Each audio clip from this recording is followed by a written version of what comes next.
Chris o bro Lapantom. Itanta sa atong area. Excited. Namin encounter bro ba nga kuan. Bangag sila lalong bro nya. Yang mga sulod bro ang murag. Kuha mo ni, murag mga clay bro ba. Bro. Ano ni murag tukit sobra. Gikan sa ito ko. Anya. May po na portion bro. Bangag ya na bro. Murag mga continuous ani ba. Sumpay. Sumpay ani nga bangag nga po mga bangag ari. Palibot sa bangag murag. Kinig side sa palibot wala bro kanang parang nangka nga hinog na ba. Unya ugma pa namo ni makliring kay napa may nabilid nga murag sobra pa tupit 1 pot oh.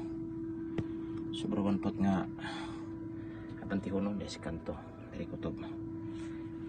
Ugma namo ni makliring kung basig tanig ni murag kay akong gipuot sa kilid ba ba. So murag atop ito kilid ba yang babaw para mag-atop pa tungtong nag-atop ayan sul bro kaya clear nga kuwari bro clear kayo muli pa po siya lapok manuta para siya clear yan muna nyo nga nakuha na bro kaling mga pagka ng bago na ba nga makuluran ni itom ni nga impod ba to para bukli itom bago na man nga kuha marag may pakataya kulor ganyo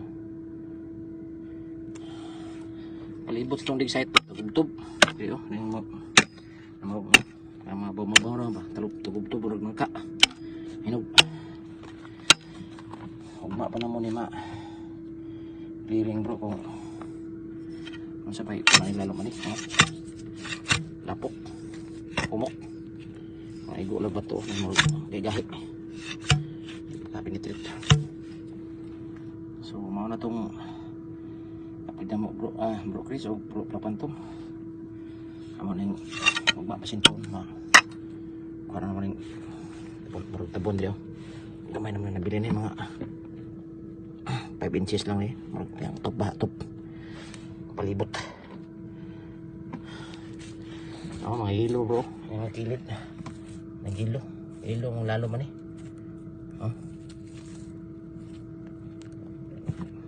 panang mga hilo di harapot palibot niya hilo na lalo mas bangag halo naman may na-encounter ani bro dati yung gagmay raman wala naman kung nga galon karon tibok naman ang magitungtungan siguro bangag patong mi sobra tupit ang ilaw mo gahi so nilang ko to bro mayang gabi ikatantanan salamat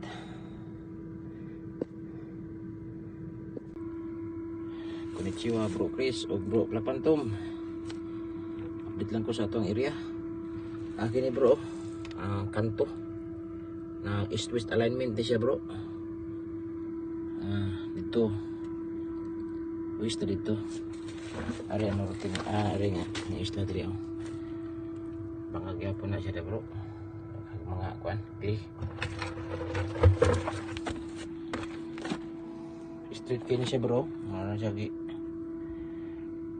kilid siya kuan ba kilid mara siya kuan naka-wall street kayo continuous na diyaw wala igo sa camera wala pa ko yung mga HTML ako matiri bro tapad aning tapad diyaw diya sa ubos diya na pa bro sa nina putang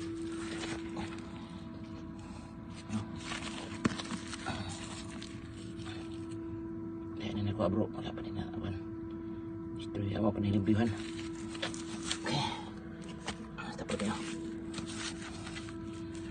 diyan ko sa ilo tapadan sa bangag picturean ko rin nga bro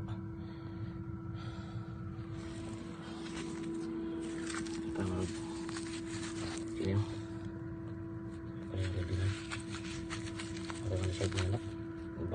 bali ang ulo. Lingi. Ari lang ko to bro, og mayong hapon na itong tanan. May hapon bugs. Ako nang giabrihan tong bato diri nga nagkakaber nga nanay mga stalactite ay babaw. Luag kayo sa ilalom. Luag kayo yang ang mga bato. Wala kayo makumpak na nagikang apay mga bangag ni patuyok. Diri bugs mo ning nabilin sa bato nga heart nga dako. Amo nang itanggal na atong nailiter di diha kanimo ni nailiter di. Kanimo nitong murag humanoid nga porma.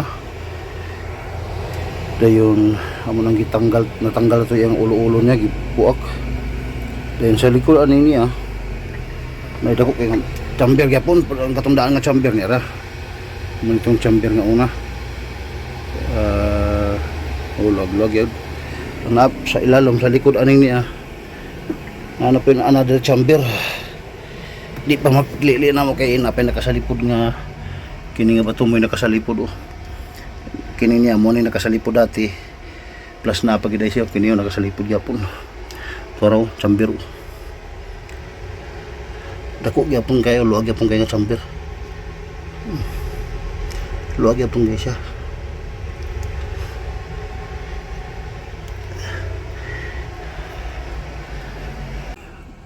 Mo ni pinakailalom sa among kalot box. Itong duha ka chamber na diha sa ibabaw. Na sa ibabaw. Kini mo ning gilingkuran sa heart nga dako kini nga bato. Mo ni ang ilalom. Mo direta mag-unog 6 feet. Gikan na tong humanoid. Ari ang ibabaw. Tagawan mag 6 feet diri siya. Mani naluag kayo yang kuan sa yuta may mga bangag. Luag kayo ang wala makumpak.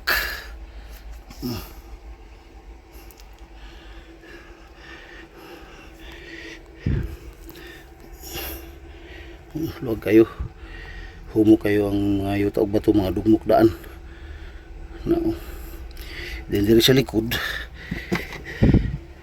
mo niyang ano mo niyo itong gibidyo dati nga luag kayo mga yuta kang mga bato dugmok na daan ang mga bato diri sa ubos. Unsa ka ni box mura ni basa kayo diri padulong tanang tubig ug gikan sa taas hanggang tulo diri padulong.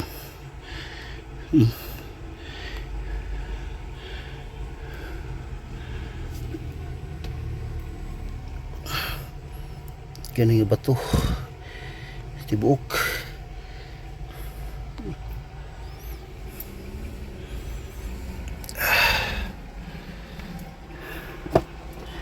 Then dari ang atong target ilalaman na yung dakok nga bato heart.